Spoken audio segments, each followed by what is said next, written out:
the night school and high school during the day. But after I graduated, I went right into a salon. I worked there actually for 7 years of my career. Long story short, they were about to close, and I had kind of toyed with the opportunity of buying a salon or starting a salon. And through awesome word of mouth, it's a very small world, word got out that the owner of the Purple Salon was kind of done and really did want to sell her business and move forward and go home and be with her kids. So I actually got the opportunity to meet her. It was like things just worked out in an unbelievable way that in like 3 months we were packing up and moving into the salon.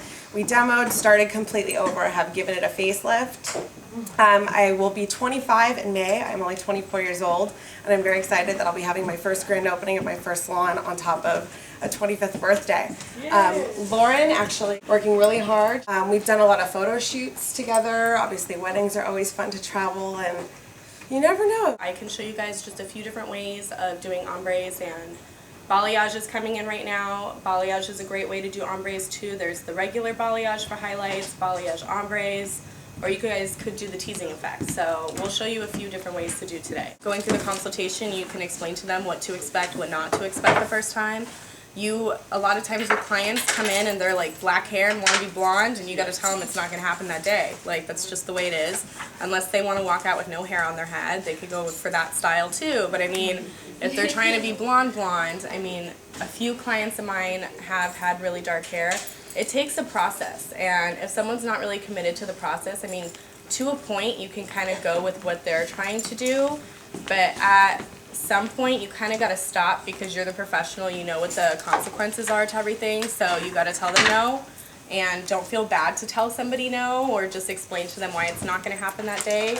I really like my clients that are committed to the process of things and being patient. Pricing, you never want to go too cheap, and when you're doing colors on someone, those are the things you never want to do for free.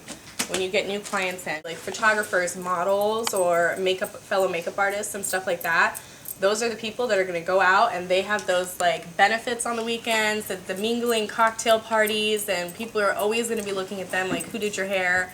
So those are the people you really want out there representing you and leaving happy. So we get a lot of people from Calabasas. That's the ideal spot, especially Ventura's like hair century. So come on over. And I can tell her hair is a little bit dry. And she's had the straightening treatment. So usually with someone with a straightening treatment too, you don't ever want to do color at the same time. Their color won't hold as well. Or if you do the straightening treatment after, obviously that will pull the color out. So you can refresh their color after the straightening treatment. But hers, since we're just doing your tips, won't really affect her. Your tips are usually the straightest part of your hair anyways. Have you had lighter hair before? Yes. How long ago was that? About like a month and a half. And oh, so you had some highlights, or what did you have before? Okay. How light would you say you were? I would say like 6, 7. Okay. And then I just went darker. Yeah.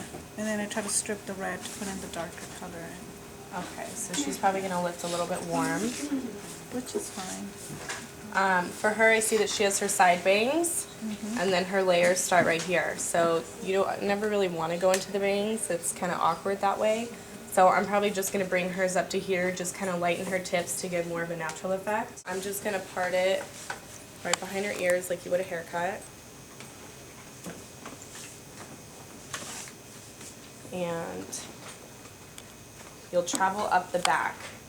Depending on how fast or slow you work, sometimes you can use a lower volume in the back and then a higher volume in front so it lifts more evenly if you're going to be pretty slow. If I were to ever do like a balayage ombre, that's usually what I do because you're sitting there. It takes about an hour to put it on because you're sitting there feathering it. What I'm going to do on hers, you can see that it's just parted right here. We're going to travel up the back, just tease her and lighten her ends and feather the blonde up, and then we'll do the mohawk section and then just the sides to frame her face. But you always want to do the top together so that it falls evenly when it lays down. On this one, we will not need foils, just so you guys know. If she was lighter too, I was going to say also, if you were going to put some in the bang, in my opinion, at the very end, even with her, if she really wanted some piece around her face, you could take the very front section and I would weave it very, very, very finely in foils, not touch the root because you're not trying to make it right to the root, but just to dust it so it does give a little framing. if that's something during your consultation that they push, they really would like something a little bit around the face. I always recommend a nice little weave because it does look clean and it does give that kind of nice two lines you'll see on some of the ombres, and then the rest kind of fades down. Okay, so what I'm going to do now is just part this one section in half. We're just going to start to push this tease all the way to the root. Now, when we get her color on, which I usually like to warn my clients ahead of time, it's going to look a little crazy. Okay, so just so they know, but it's like, it's a new technique, it's something different. Just going to tease this one a little bit more. Okay, so what we do is we're going to start right at the bottom and just saturate those ends and then just start to brush it upward. So you just want to make sure those ends are saturated nice, and then this is what gives that more feathered effect. You just kind of feather it into that tease right there. It's always good to have spare towels because you don't want to be using your bleachy gloves on the other side. But as we do this, we're going to just travel right across instead of parting down because you don't want those sections like all processing at separate times. A good way too is just to keep track that it's more even is count how many teases you do.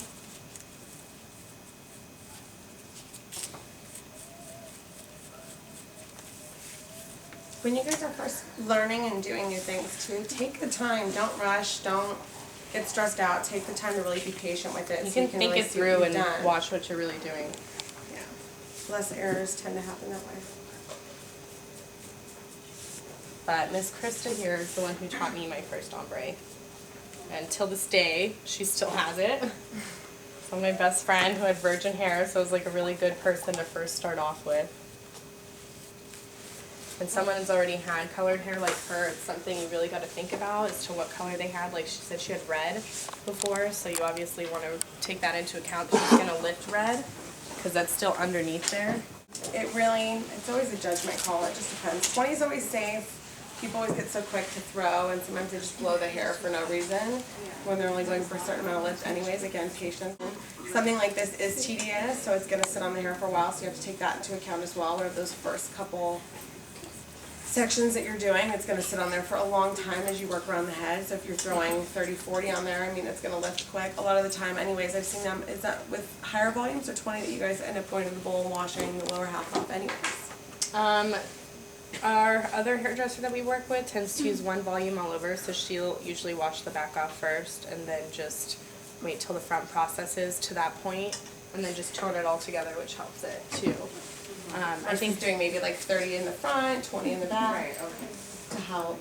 Don't feel bad if you have to rinse the back off first. I mean, for my first year of doing hair, especially with those full weaves, I always had to do that. So I was like very slow because I was so paranoid about like what I was doing. Is that also why you're not using coils on her, because you don't want it to lift as fast? You could if you wanted to. It depends. Like for this, I would just put the bleach on, and then like you could wrap a foil around it if you need to put it like a blow dryer to it to heat it up, or if you're gonna put it under an actual dryer. But for her today, since we're doing a demo, I kind of just want you guys to be able to see it too. But we do these ombres in the salon all the time.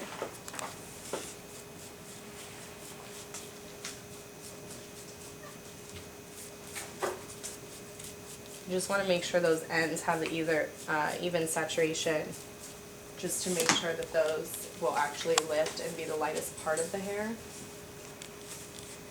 What's fun about these kind of things too is there's really no right or wrong way. You know what I mean? It's really what you're comfortable with, what your strengths are in, how you feel like you control the hair the best and get the best result for somebody. So it's like just because something may work for her may not work for me when I, were to have the same client in a chair as well. Yeah, we have about 3 people who do ombres in our salon, and we all do them differently. This is just the most basic way, depending on like what they're going for. But these days, people are coming in with like the Kim K hair when she was blonde, which drove me crazy. Everyone was asking for her like Rudy color, or the Khloe Kardashian. The Kardashian family is like big in the hair world. They're one of the #1 people that people will bring in pictures of. I know, I think it was Kendall Jenner who just cut her hair off and did like some balayage ombre look. So now I'm starting to see all the young girls coming in with her picture.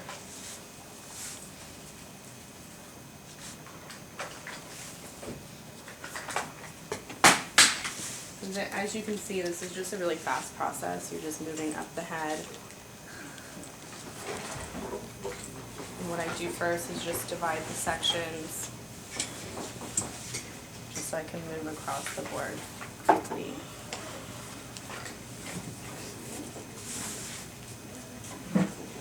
One thing I did learn in beauty school though with teasing, there's actually a science to it. When you go to do an updo or something, you obviously take little slices and we'll tease the hair down and then the next slice and tease it down.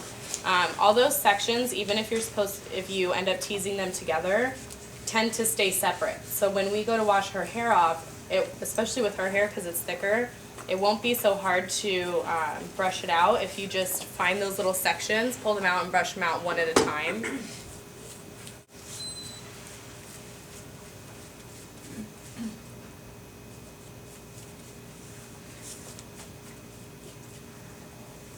I mean, tell them. When you let them know what the process is going to be, they're going to have more faith in you because they know more of what to expect.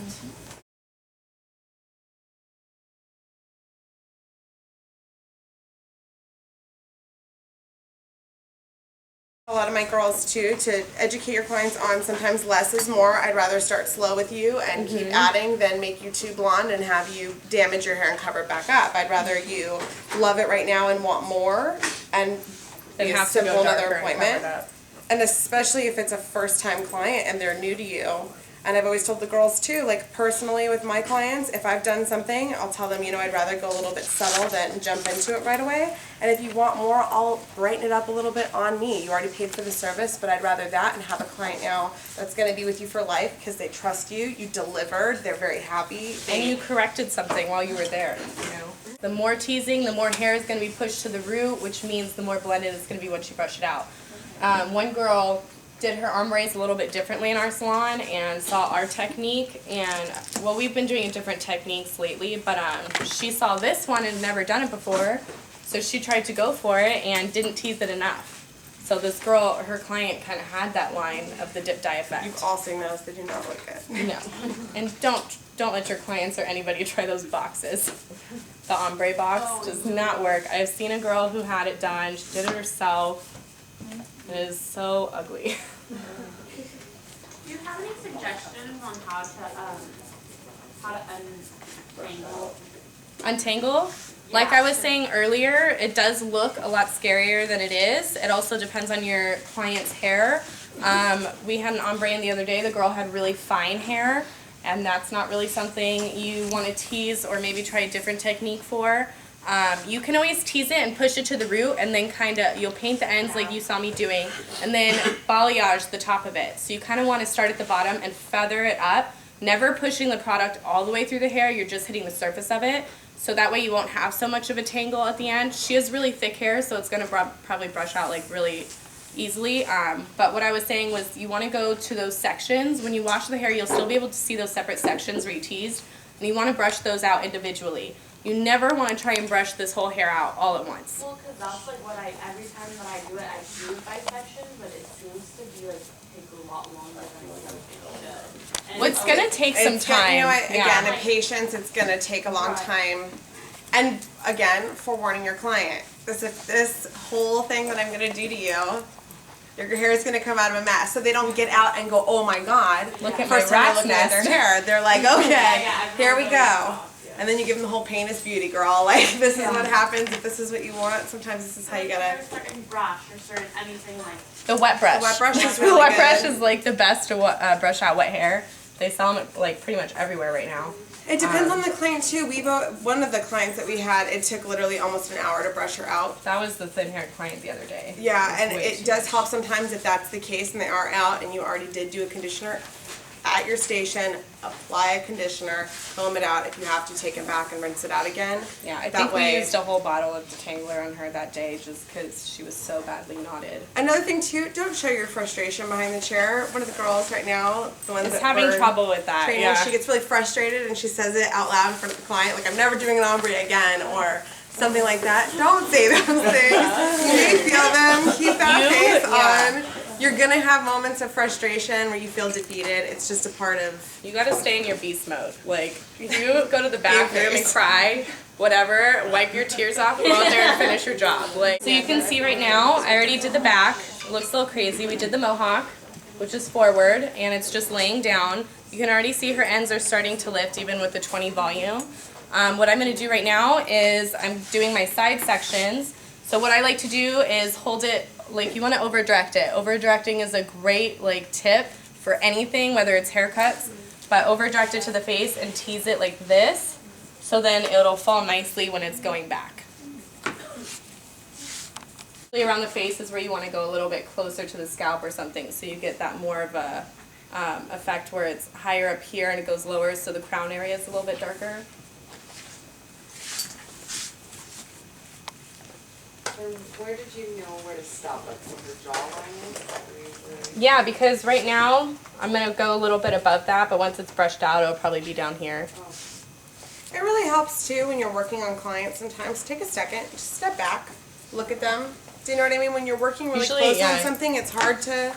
You get really focused and it's so close to you. Sometimes when you step back, you'll just kind of see where do you want it to lay, where would you like it to fall. Right. If you're teasing it, okay, you want to go a little higher knowing that it's being teased. You can always go back in after she's processed a little bit, which I'll do too, and just kind of carry that ombre a little bit higher so you have more of that faded effect. So then it doesn't lift all at once. You kind of have those pieces that you added the last second, so it lifts a little bit. You have that middle section that helps it blend.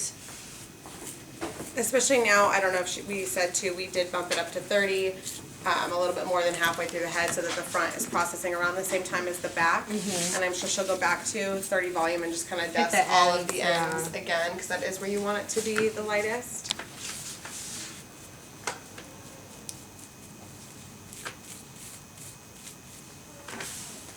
And on something like this, if your client's trying to go pretty blonde, you probably do want to put foil. A great tool to use these days on the ombres or balayage, if you guys are practicing, is saran wrap. That's something that's clear, so you can see where it's lifting. It keeps the hair separated, and also it keeps the heat in. So instead of having a foil, which are kind of hard to use sometimes, saran wrap's a good thing. Yeah. And with the foil, make the balayage like bleed a little bit more than the saran. Yeah, the foil, I've just noticed when you're balayaging, don't put a foil underneath of it, because then you're pushing the product all the way through and it just doesn't look right. You want to, like, I'll do just an example real quick. Yeah, it just, what I do is you want to go to Home Depot and get one of those little paddle boards, and you'll just take a little bit of product right on the end, and you'll just sit here and feather it. Right now we're at her face, so usually for my clients I'll do something like this and just pull it through and then take this section, and you want to go in a V formation. I'm going to turn it so you guys can see. But when you go in the V formation, you want to go on the outsides of the section, so you'll go something like this, a little bit higher on the outsides, and then just do the center. I'm not doing it legitly, but just so you guys can see. And then you'll just kind of go on the center and just feather that separately up, and then I usually have a glove that I'll just saturate the ends like that. So that's what balayage is, but the number one thing is don't push the product all the way through the hair. Right now I'm just kind of looking to see which ones are processing a little bit slower. The consistency of your bleach is a big deal. You never want it obviously liquid to where you're lifting your brush up and it's like dripping out, but you don't want it too dry. So right now we're just going to wait for her front and her side sections to catch up. But she should be done in just a few minutes, to be honest. Okay, thank you. So the hair is washed. The client does not mind if the hair is on the warm side.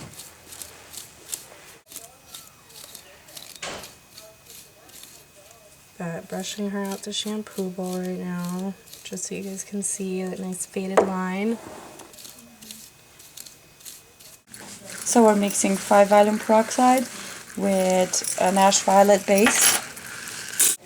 And it's Redken 9 AV Ash Violet. Color Fusion. It's okay, it's just one. So you apply it kind of like a color, except you don't have to be as neat.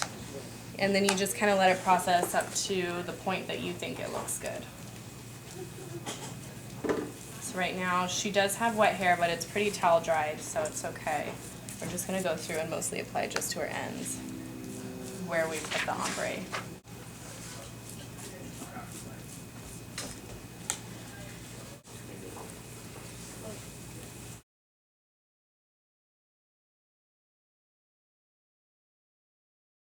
Obviously, if I wasn't talking as like the whole time I'm doing it, this would probably take takes about 20 minutes to apply it, and then it will process for at least 20 minutes usually, depending on how dark the person is or how light they want to go. And then you would just tone it at the bowl, which takes about 5 minutes. Wash them. They're done probably within an hour, and out the door. And so far, What color is she trying to obtain? For her, she just wanted an ombre, a little bit lighter, something different. But the thing is that I talked to her about at the beginning was that she did have damage before. She also has a keratin treatment, so I'm not trying to like bleach that out all the way. So, and because of how dark her hair is, we're kind of going subtle at the beginning, which is this is the process you want. So like, because for example, for a lot of like Asians or something, have like red undertones or that undertone, so you don't want to promise them that you're going to get No. concession. No, it is a process. I mean, it takes time. And when you do it in processes, it just turns out so much more beautiful in the long run than it would if you did it just that one day. Because you only have that one tone going through it all the way through. Where it's like if you did it one step at a time, you would have those different tones that kind of break it up more and give more of a blending effect and just more natural rather than so harsh.